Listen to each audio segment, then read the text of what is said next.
Capítulo 4. O valor do sofrimento. Nos últimos meses de 1944, após quase uma década de guerra, a maré estava virando contra o Japão. A economia do país passava por dificuldades, seus exércitos se dispersavam por metade da Ásia e os territórios que havia conquistado pelo Pacífico caíam como dominós para os Estados Unidos. A derrota parecia inevitável. Em 26 de dezembro de 1944, o segundo tenente Hiro Onoda, do Exército Imperial Japonês, foi enviado à ilhota de Lubeng, nas Filipinas. Suas ordens eram desacelerar ao máximo o processo dos Estados Unidos, resistir e lutar a todo custo, jamais se render. Tanto ele quanto seu comandante sabiam que aquela era basicamente uma missão suicida. Em fevereiro de 1945, os norte-americanos chegaram a Lubeng e conquistaram a ilha com uma força arrebatadora. Em questão de dias, a maioria dos soldados japoneses tinha se rendido ou morrido, mas Onoda e 3 de seus homens conseguiram se esconder na floresta.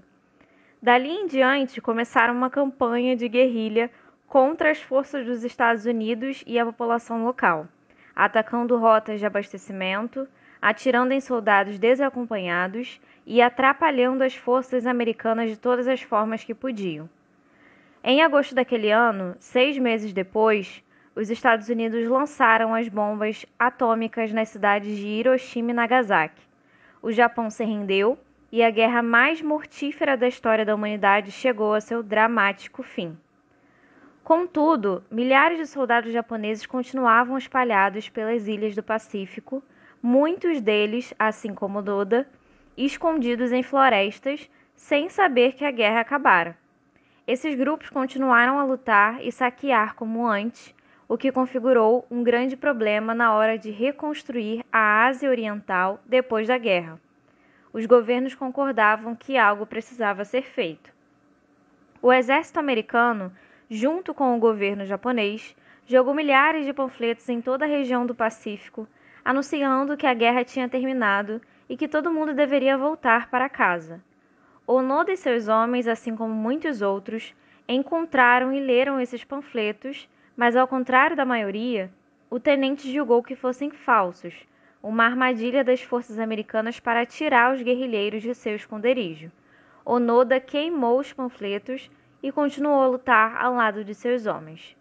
5 anos se passaram, os panfletos tinham parado de chegar, a maior parte das forças americanas já voltara para casa, a população local de Lubeng tentava retomar a vida normal de agricultura e pesca, mas lá estavam Hiro Onoda e seus alegres companheiros, ainda atirando em fazendeiros, queimando as colheitas, roubando gado e matando nativos que se embrenhassem demais na floresta.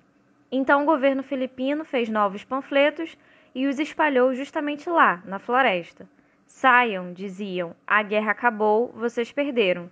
Mas esses também foram ignorados. Em 1952, o governo japonês fez uma última tentativa de atrair soldados remanescentes ainda escondidos pelos territórios do Pacífico. Dessa vez, cartas e fotos das famílias dos soldados desaparecidos foram espalhadas junto com um bilhete escrito pelo próprio imperador. Mais uma vez, Onoda se recusou a acreditar que a informação fosse real. Mais uma vez, julgou ser um truque dos americanos. Mais uma vez, ele e seus homens resistiram e continuaram a lutar. Mais alguns anos se passaram e os filipinos, fartos de serem aterrorizados, finalmente se armaram e começaram a revidar. Em 1959, um dos soldados de Onoda havia se rendido e outro fora morto. Então, uma década depois, seu último companheiro, um homem chamado Kozuka, morreu em uma troca de tiros com a polícia local enquanto queimava campos de arroz, ainda em guerra com a população local, um quarto de século após o término da Segunda Guerra. Onoda, depois de passar mais da metade da vida pelas florestas de Lubeng, se viu sozinho. Em 1972, a notícia da morte de Kozuka chegou ao Japão, causando comoção. Os japoneses achavam que os últimos soldados tinham voltado para casa havia anos. A mídia japonesa começou a se perguntar: Se Kozuka permanecia em Lubeng até 1972, talvez o próprio Onoda, o último bastião japonês da Segunda Guerra, ainda estivesse vivo. Naquele ano, os governos japonês e filipino enviaram grupos de busca para procurar o enigmático segundo tenente. Àquela altura, parte mito, parte herói, parte fantasma. Não encontraram nada. Com o passar dos meses, a história de Onoda se tornou uma espécie de lenda urbana no Japão. O herói de guerra tão insano que não podia ser real. Muitos o romantizavam, outros o criticavam, alguns achavam que fosse uma fábula inventada por quem ainda acreditava em um Japão extinto havia muito. Foi nessa época que um jovem chamado Norio Suzuki ouviu falar de Onoda. Suzuki era aventureiro, explorador e meio hippie. Nascido depois da guerra, ele abandonara a faculdade e passara 4 anos viajando pela Ásia, a África e o Oriente Médio, dormindo em bancos de praças, carros de desconhecidos, celas de cadeia e sob as estrelas. Suzuki trabalhava em fazendas em troca de comida e doava sangue em troca de abrigo. Um espírito livre, talvez meio doidão também. Em 1972, Suzuki precisava de uma nova aventura. De volta ao Japão, achava sufocantes as rígidas normas culturais e a hierarquia social. Detestava a faculdade, não parava em emprego algum, queria pegar a estrada, voltar a se virar sozinho. Para Suzuki, a lenda de Hiro Onoda era a solução de seus problemas. Uma aventura nova e digna para embarcar. Para Suzuki, ele seria a pessoa que encontraria Onoda. Bem, grupos de buscas organizados pelos governos japoneses, filipinos e americanos não conseguiram achar o homem. As forças policiais locais faziam varreduras na floresta havia 30 anos sem resultados. Milhares de panfletos não tinham dado em nada, mas foda-se tudo isso, porque aquele hippie inútil que tinha largado a faculdade seria o único capaz de encontrá-lo. Desarmado e sem treinamento militar ou de reconhecimento, Suzuki viajou para Lubeng e começou a vagar sozinho pela floresta. Sua estratégia era gritar o nome de Onoda bem alto e dizer que o imperador estava preocupado com ele. Encontrou o tenente em 4 dias. Suzuki passou um tempo com ele na floresta. Àquela altura, Onoda estava sozinho havia mais de um ano e, ao se deparar com Suzuki, acolheu a companhia, desesperado para saber o que estava acontecendo no mundo exterior, por uma fonte japonesa confiável. Os dois se tornaram meio que amigos. Suzuki perguntou a Onoda por que ele havia permanecido e continuado a lutar. Simples, respondeu Onoda. Ele recebera a ordem de jamais se render e então ficou. Passara quase 30 anos simplesmente obedecendo a uma ordem. Então Onoda perguntou a Suzuki por que um garoto hippie como ele foi procurá-lo. Suzuki explicou que tinha deixado o Japão em busca de 3 coisas: o tenente Onoda, um panda e o abominável Homem das Neves, nessa ordem. Os 2 homens foram unidos pelas circunstâncias mais improváveis. 2 aventureiros bem intencionados em busca de falsas visões de glória, como um Dom Quixote e um Sancho Panza japoneses, juntos nos confins úmidos de uma floresta filipina, ambos se considerando heróis mesmo sozinhos, sem nada e com objetivos vazios. Onoda já desperdiçara a maior parte da vida numa guerra fantasma. Suzuki também desperdiçaria dele. Depois de encontrar Hiro Onoda e o panda, ele morreria alguns anos mais tarde numa avalanche enquanto buscava o abominável Homem das Neves no Himalaia. É comum que os seres humanos escolham dedicar grandes períodos da vida a causas aparentemente inúteis ou destrutivas. À primeira vista, são sem sentido. É difícil imaginar como Onoda pode ter sido feliz naquela ilha durante 30 anos, comendo insetos e roedores, dormindo na terra, assassinando civis década após década. Ou porque Suzuki se jogou em direção à própria morte, sem dinheiro, sem companhia e com o único propósito de encontrar o fictício Yeti. Tempos depois, Onoda declarou não se arrepender de nada. Disse que se orgulhava de suas escolhas e do tempo que passara em Lubeng, que foi uma honra dedicar parte considerável de sua vida a um império já inexistente. Se Suzuki tivesse sobrevivido, provavelmente teria dito algo similar, que estava fazendo exatamente o que queria, que não se arrependia de nada. Esses 2 homens escolheram como queriam sofrer. Hironoda escolheu fazê-lo por lealdade ao Império Morto, enquanto Suzuki escolheu sofrer em nome da aventura, por mais imprudente que fosse. Para eles, o sofrimento tinha um significado, servia a uma causa maior, e foi por esse motivo que ambos conseguiram suportá-lo, talvez até gostar dele. Se o sofrimento é inevitável, se os problemas da vida também são, a pergunta que devemos fazer não é como paro de sofrer, e sim pelo que estou sofrendo, com que propósito. Hironoda voltou ao Japão em 1974, onde se tornou uma celebridade. Visitava programas de entrevista na TV e estações de rádio, políticos faziam questão de apertar sua mão, publicou um livro de memórias, o governo até lhe ofereceu uma boa quantia de dinheiro em recompensa. Mas o que ele encontrou quando retornou ao Japão o deixou horrorizado. Uma cultura consumista, capitalista e superficial, que perdera todas as tradições de honra e sacrifício com as quais sua geração havia sido criada. Onoda tentou usar sua súbita condição de celebridade para defender os valores do antigo Japão, mas não entendia aquela nova sociedade. Ele era visto mais como uma curiosidade do que como um pensador sério, um japonês que saíra de uma cápsula do tempo para o deleite de todos, como uma relíquia no museu. A maior ironia nisso tudo foi que Onoda ficou muito mais deprimido no Japão do que durante todos aqueles anos na floresta, porque lá, ao menos, sua vida tinha um propósito, um sentido. Isso tornava o sofrimento tolerável e até um pouco prazeroso.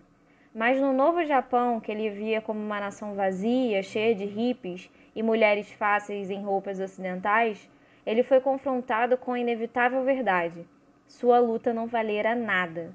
O Japão pelo qual vivera e lutara não existia mais. E o peso dessa percepção o atingiu como nenhuma bala jamais conseguira. Como seu sofrimento não significara nada, a conclusão se tornou clara e real: 30 anos desperdiçados. Então, em 1980, Onoda fez as malas e foi para o Brasil, onde morou praticamente até morrer. A cebola da autoconsciência. A autoconsciência é uma cebola, cheia de camadas, e quanto mais você descasca, mais provável é que comece a chorar em momentos inadequados. Digamos que a primeira camada da autoconsciência é a simples compreensão das próprias emoções. Assim eu me sinto feliz, isso me deixa triste, isso me dá esperança. Infelizmente, muita gente é péssima, até mesmo nesse nível mais básico. Sei disso porque sofro desse mal. Às vezes, minha esposa e eu temos conversas divertidas que correm mais ou menos assim. Ela: o que foi? Eu: nada, nada não. Ela: não, aconteceu alguma coisa. O que foi? Eu: tá tudo bem, juro. Ela: tem certeza? Você parece chateado. Eu, com uma risada nervosa: sério? Não, tá tudo bem, de verdade. Meia hora depois: eu: e é por isso que eu estou puto da vida. Ele passa metade do tempo agindo como se eu não estivesse. Todos nós temos pontos cegos emocionais. Em geral, são os sentimentos que aprendemos a considerar inapropriados na infância. É preciso anos de prática e esforço para conseguir identificá-los e expressar as emoções de forma adequada. É uma tarefa extremamente importante que vale o esforço. A segunda camada da cebola da autoconsciência é a capacidade de se perguntar o porquê de certos sentimentos. Esses porquês são difíceis e muitas vezes levamos meses ou até anos para chegar a uma resposta consistente e precisa. A maioria das pessoas precisa recorrer a um psicólogo para sequer ouvir essas perguntas pela primeira vez. Tais questionamentos são importantes porque esclarecem o que consideramos ser sucesso ou fracasso. Por que você sente raiva? É porque não conseguiu alcançar algum objetivo? Por que se sente letárgico e sem inspiração? É porque não se considera bom o suficiente? Essa camada de questionamento nos ajuda a entender a raiz das emoções que nos dominam. Quando entendemos essa origem, temos a chance de tomar alguma atitude para mudar. Mas existe um terceiro nível ainda mais profundo da cebola da autoconsciência, e esse é cheio de lágrimas. Ele é formado pelos nossos valores pessoais. Por que considero isso um sucesso/fracasso? Como escolho me avaliar? Qual é o padrão que uso como referência para julgar a mim mesmo e aos que me cercam. Esse nível, que requer constante questionamento e esforço, é muito difícil de alcançar, mas é justamente o mais importante porque nossos valores determinam a natureza dos nossos problemas, e a natureza dos nossos problemas, por sua vez, determina a qualidade da nossa vida. Os valores são a base de tudo o que somos e fazemos. Se o que valorizamos é inútil, se o que escolhemos considerar sucesso ou fracasso é equivocado, qualquer coisa baseada nesses valores, pensamentos, emoções, sentimentos cotidianos, será equivocada também. No final das contas, tudo o que pensamos e sentimos sobre uma situação se resume ao valor que damos a ela. Muitas pessoas não sabem expor esses porquês de forma exata e isso as impede de obter um conhecimento mais profundo de seus valores. Elas podem, é claro, dizer que valorizam a honestidade e os amigos verdadeiros, mas aí falam mal de você pelas suas costas para se sentirem melhores. As pessoas podem perceber que se sentem solitárias, mas quando se perguntam por que se sentem assim, encontram um jeito de culpar os outros. Todo mundo é péssimo ou ninguém é descolado ou inteligente o suficiente para compreendê-las. E continuam evitando o problema em vez de tentar resolvê-lo. Muita gente chama isso de autoconsciência, mas se essas pessoas conseguissem se aprofundar e observar seus valores base, perceberiam que só estavam evitando a responsabilidade pelos próprios problemas em vez de identificá-los. Perceberiam que as próprias decisões são baseadas na busca pela euforia e não por uma felicidade verdadeira. A maioria dos gurus da autoajuda também ignora esse nível mais profundo de autoconsciência. As pessoas que estão infelizes porque querem ser ricas, eles dão vários conselhos para ganhar mais dinheiro, ignorando questões importantes baseadas em valores. Em primeiro lugar, por que elas sentem essa necessidade de ser ricas? Como estão escolhendo medir seu sucesso ou fracasso? Será que a raiz da infelicidade que sentem não é determinado valor pessoal em vez do fato de que ainda não estão dirigindo Bentley? Grande parte dos conselhos disponíveis por aí age no nível mais superficial, tentando fazer as pessoas se sentirem bem a curto prazo, enquanto os verdadeiros problemas a longo prazo nunca se resolvem. As percepções e sentimentos das pessoas podem mudar, mas os valores base e a forma de avaliá-los são sempre os mesmos. Não é um progresso real, é só mais uma forma de experimentar outros estados de euforia. O autoquestionamento honesto é difícil, requer se perguntar coisas simples que são difíceis de responder. Pelo que sei, quanto mais desconfortável for a resposta, maiores as chances de que seja verdadeira. Tire um instante para pensar em algo que o esteja incomodando muito. Agora se pergunte por que isso o incomoda. É provável que a resposta envolva algum tipo de fracasso. Depois, pergunte-se por que esse fracasso lhe parece verdadeiro. E se isso não for um fracasso? E se você estiver analisando as coisas do jeito errado? Um exemplo recente tirado da minha vida. Eu me incomodo porque meu irmão não responde as minhas mensagens. Por quê? Porque fico achando que ele caga pra mim. E por que isso lhe parece verdade? Porque se ele quisesse se relacionar comigo, tiraria 10 segundos do dia para conversar. Por que você vê como fracasso o fato de ele não se relacionar com você? Porque somos irmãos, devemos ter um bom relacionamento. Estão acontecendo duas coisas aqui: um valor que considero importante e uma medida que uso para avaliar o progresso em direção a esse valor. Meu valor: irmãos devem ter um bom relacionamento. Minha medida: manter contato por telefone, mensagens ou e-mails. É assim que meço meu sucesso como irmão. Ao me apegar a essa medida, me sinto um fracasso, o que às vezes estraga minhas manhãs de sábado.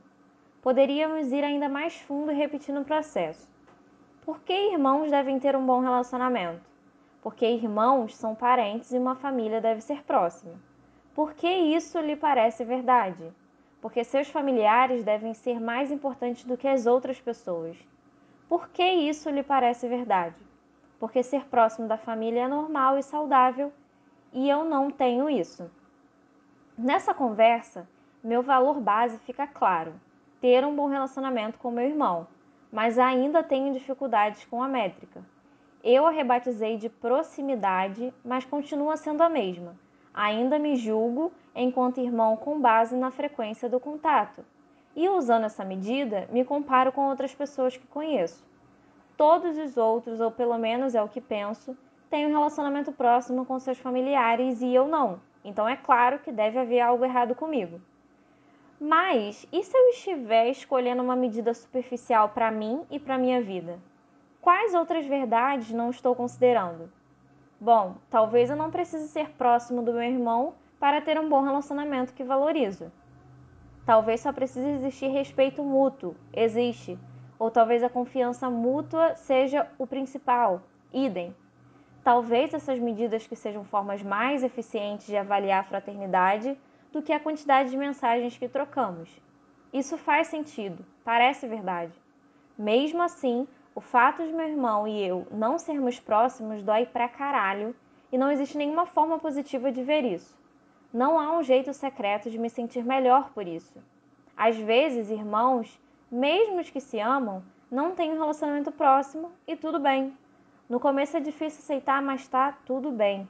O que é verdade sobre sua situação não é tão importante quanto a forma como você vê a situação, como escolhe medi-la e valorizá-la. Os problemas podem ser inevitáveis, mas o que cada problema vai significar não é. Controlamos o que nossos problemas significam ao escolhermos como os vemos e o padrão que usamos para medi-los. Problemas de rockstar. Em 1983, um jovem e talentoso guitarrista foi expulso de sua banda da pior forma possível. A banda acabara de assinar um contrato e estava prestes a gravar o primeiro disco, mas deu um pé na bunda do guitarrista apenas dias antes de começarem a gravação. Sem preparação, sem discussão, sem drama. Um dia acordaram o cara e lhe entregaram uma passagem de ônibus para casa. No ônibus voltando de Nova York para Los Angeles, o guitarrista não parava de se perguntar: como isso aconteceu? O que eu fiz de errado? O que vou fazer agora? Contratos de gravação não caem do céu, ainda mais para bandas de metal barulhentas em início de carreira. Será que ele tinha perdido sua única chance? Quando chegou a Los Angeles, o guitarrista já tinha superado a autopiedade e decidido formar uma nova banda. Essa nova banda seria tão bem sucedida que a antiga se arrependeria para sempre da decisão de tê-lo expulsado. Ele ficaria tão famoso que os ex-colegas seriam forçados a passar décadas vendo-o na TV, ouvindo-o no rádio, vendo-o em cartazes nas ruas e em fotos de revistas. Eles estariam fritando hambúrgueres em alguma lanchonete ou carregando os equipamentos nas costas depois de mais um show de merda num pé sujo qualquer.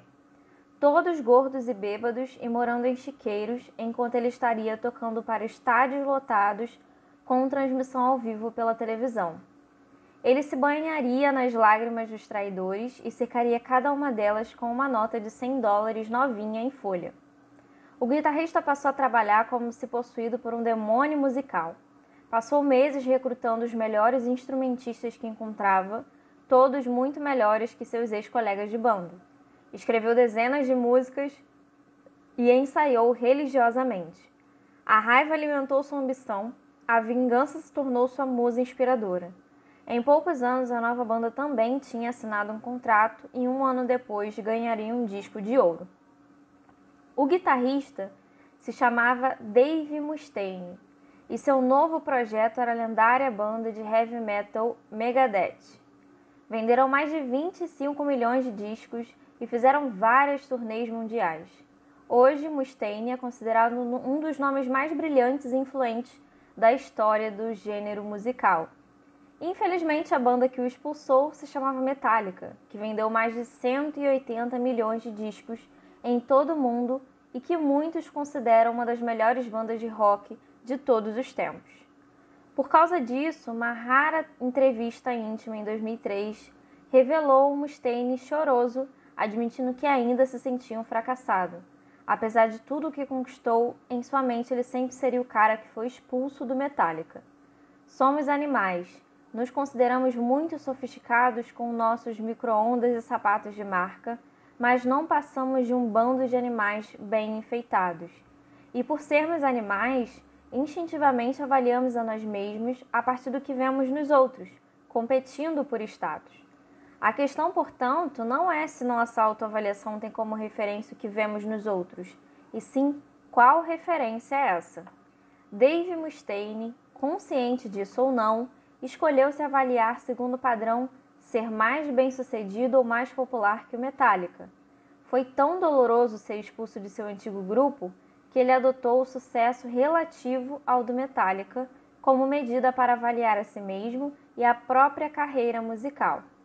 Apesar de ter transformado um incidente difícil em algo positivo, ao criar o Megadeth, a escolha de Mustaine de se ater ao sucesso do Metallica como parâmetro de sucesso continuou a prejudicá-lo por décadas. Apesar de todo o dinheiro, fãs e elogios, ele ainda acreditava ter fracassado. Bem, você e eu podemos achar cômica a situação de Dave Mustaine.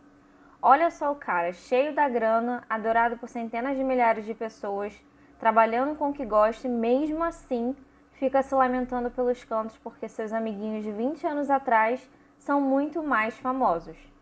Isso é porque você e eu temos valores diferentes dos de Mustaine e nos avaliamos segundo outros parâmetros. Provavelmente os nossos estão mais para: quero trabalhar com um chefe que eu não odeio, quero ter dinheiro para colocar meu filho numa escola boa, ou me dou por satisfeita em não acordar no valão. Segundo esses parâmetros, Mustaine é extremamente bem-sucedido, mas pelo parâmetro dele, ser mais popular e mais bem-sucedido que o Metallica, Mustaine é um fracassado. Nossos valores determinam o parâmetro segundo o qual avaliamos as outras pessoas e nós mesmos. O valor de lealdade de Onoda ao Império Japonês foi o que sustentou em Lumbeng por quase 30 anos, mas esse mesmo valor o deixou infeliz ao retornar ao Japão. O parâmetro de Mustaine, ser melhor que Metallica, provavelmente o impulsionou a construir uma carreira musical extremamente bem-sucedida, mas esse mesmo parâmetro o torturou mais tarde, apesar de todo o seu sucesso. Se você deseja mudar sua forma de ver os problemas, precisa mudar seus valores e/ou sua forma de medir fracassos e sucessos. Como exemplo, vamos analisar outro músico que foi expulso de sua banda. A história dele é muito parecida com a de Dave Mustaine, embora tenha acontecido 2 décadas antes. Era 1962, uma nova banda de Liverpool, Inglaterra, estava despertando interesse. Os integrantes tinham cortes de cabelo engraçados e um nome mais engraçado ainda, mas a música era inegavelmente boa e a indústria fonográfica começava enfim a notá-la. Eram eles: John, o vocalista e compositor; Paul, o baixista romântico com carinha de menino; George, o guitarrista rebelde; e o baterista. O baterista era considerado o mais bonito do grupo. Todas as garotas enlouqueciam por ele e seu rosto foi o primeiro a aparecer nas revistas. Ele era também o mais profissional. Não usava drogas, namorava sério. Alguns executivos achavam até que ele deveria ser o rosto da banda, não John ou Paul. Chamava-se Pete Best. Em 1962, depois que os Beatles assinaram seu primeiro contrato de gravação, os outros 3 integrantes tomaram uma decisão em segredo e exigiram que seu empresário, Brian Epstein, demitisse Pete. O empresário sofreu para atender ao pedido e, por gostar de Pete, ficou postergando o momento, na esperança de que a banda mudasse de ideia. Meses depois, apenas 3 dias antes de começarem a gravação do primeiro disco, Brian Epstein finalmente chamou Pete para conversar. Sem a menor cerimônia, mandou o baterista dar o fora e encontrar outra banda. Não deu nenhuma explicação nem prestou condolências. Só disse que os outros queriam que ele saísse e, bem, boa sorte aí. O substituto escolhido foi um cara esquisito com um narigão engraçado chamado Ringo Starr. Ele concordou em adotar o mesmo cabelo ridículo de John, Paul e George e insistiu em escrever músicas sobre polvos e submarinos. Os outros caras disseram: claro, manda ver, por que não? Apenas 6 meses após a demissão de Pete, a febre da Beatlemania estava toda, fazendo de John, Paul, George e Ringo 4 dos rostos mais famosos do planeta. Enquanto isso, Pete caiu numa profunda e compreensível depressão e passou a dedicar seu tempo ao qual ao que qualquer britânico faz se tiver motivo: beber. O restante dos anos 1960 não foram mais gentis com Pete Best. Antes de 1965, ele já havia processado 2 dos Beatles por calúnia e fracassado miseravelmente em todos os seus outros projetos musicais. Em 1968 tentou suicídio, só desistindo de desistir graças à mãe. Em resumo, sua vida era um desastre. Pete Best não teve a mesma história de redenção de Dave Mustaine. Não se tornou um astro mundial, nem ganhou milhões. No entanto, Best se deu melhor que Mustaine em muitas áreas. Numa entrevista de 1994, ele declarou: "Sou mais feliz do que teria sido com os Beatles." Como assim? Pete explicou que a expulsão dos Beatles foi o que levou a conhecer a esposa, com quem veio a ter filhos. Seus valores mudaram. Ele passou a avaliar sua vida segundo outros parâmetros. Fama e glória teria sido ótimo, é claro, mas Pete compreendeu a dimensão maior do que tinha conquistado: uma família grande e amorosa, um casamento estável, uma vida tranquila. Ele não deixou de tocar bateria, fez turnês pela Europa e gravou discos até o final dos anos 2000. Então, o que ele realmente perdeu? Apenas muita atenção e adulação, embora tenha ganhado algo muito mais significativo. Essas histórias sugerem que alguns valores e parâmetros são melhores que outros. Alguns conduzem a problemas bons, do tipo fácil e simples de resolver, enquanto outros levam a problemas ruins, do tipo difícil e complexo de resolver.